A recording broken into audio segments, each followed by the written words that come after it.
नमस्कार। नीट की तैयारी लाखों स्टूडेंट्स करते हैं, पर कुछ ही इसे क्रैक कर पाते हैं। ऐसा क्यों?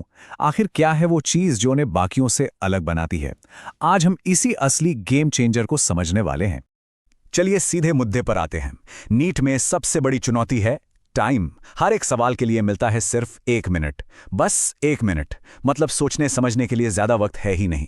इस प्रेशर को जो समझ गया, समझ लीजिए आधी जंग तो वहीं जीत ली। और ये जो लाइन है ना, ये सब कुछ कह देती है। ये एग्जाम सिर्फ ये नहीं देखता कि किसे कितना पता है, नहीं, ये तो स्पीड और एक्यूरेसी का खेल है। असल बात यह है कि जो पता है उसे कितनी तेजी से और सही सही अप्लाई किया जा सकता है। तो चलिए सबसे पहले बात करते हैं नीट के इस प्रेशर कुकर की। समझते हैं कि आखिर इस एग्जाम का असल चैलेंज है क्या। 180 सवाल और 180 मिनट, मतलब सीधी सी बात है। एक सवाल के लिए 1 मिनट। इसमें सोचना भी है, याद भी करना है और कैलकुलेट भी करना है।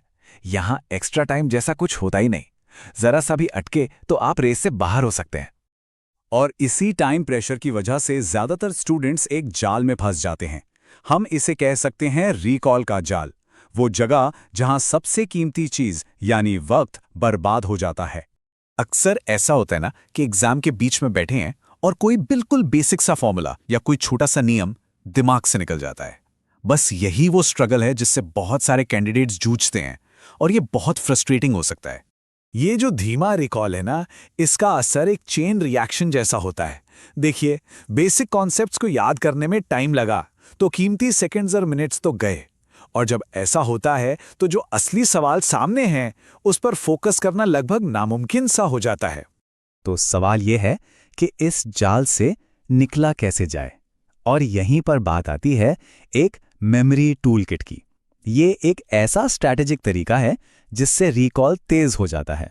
तो ये टूल्स हैं क्या असल में? इन्हें कहते हैं निमोनिक्स और कुछ खास रिवीजन ट्रिक्स। इन्हें सिर्फ रटने का तरीका मत समझिए, ये तो बिना टेंशन के फटाफट चीजों को याद करने के पावरफुल हथियार हैं। अच्छा, थोड़ा और आसान भाषा में समझते हैं कि ये मेमोरी टूल्स क्या हैं। सीधे सीधे कहें तो ये याद करने के शॉर्टकट्स हैं। जैसे हम सब ने स्कूल में इंद्रधनुष के रंगों के लिए विबग्योर याद किया था, है ना?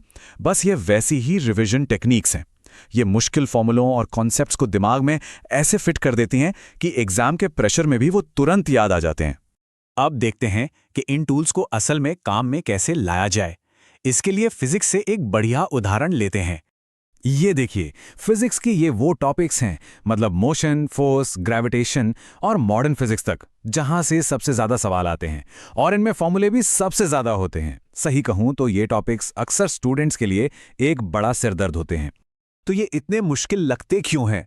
वजह ये है कि इनमें फॉर्मूले, साइन कन्वेंशन और अलग अलग कंडीशंस को बिल्कुल बिजली की रफ्तार से याद करना होता है। वहां सोचने का टाइम ही नहीं होता, बस तुरंत अप्लाई करना होता है। और यही मेमोरी टूल्स कमाल करते हैं। इनकी मदद से प्रोसेस कैसा हो जाता है? सवाल देखा, कॉन्सेप्ट पहचाना, तुरंत सही फॉर्मूला दिमाग में आया और फिर सारी एनर्जी सिर्फ प्रॉब्लम सॉल्व करने में लगा दी। Time waste zero. चलिए अब बात करते हैं एक विनिंग माइंडसेट की, क्योंकि ये सिर्फ एक टेक्निक नहीं है, ये सोच बदलने की बात है, स्ट्रगल करने से सोल्यूशन की तरफ बढ़ने की। ये फर्क बिल्कुल साफ है। एक तरफ है रिकॉल वाला जाल, जहां बेसिक्स को याद करने में ही टाइम निकल जाता है, और दूसरी तरफ है ये विनिंग माइंडसेट, जहां फोकस सिर्फ और सिर्फ सॉल्यूशन पर होता है। और जब ये माइंडसेट बन जाता है तो उसका नतीजा क्या होता है? नतीजा ये कि जो सवाल पहले बहुत मुश्किल लगता था वो अचानक से सीधा और आसान लगने लगता है। जब सारे फॉर्मूले और नियम टिप्स पर हों तो सवाल कोई पहेली नहीं रहता, बल्कि एक सीधा सा रास्ता बन जाता है। तो आखिर में सवाल यही बचता है कि क्या सिर्फ रट्टा लगाया जा रहा है या फिर एक ऐसा पावरफुल टूल किट तैयार किया जा रहा है जो हर प्रेशर में साथ दे। और सच तो यह है कि असली गेम चेंजर इसी फर्क को समझने में छिपा है।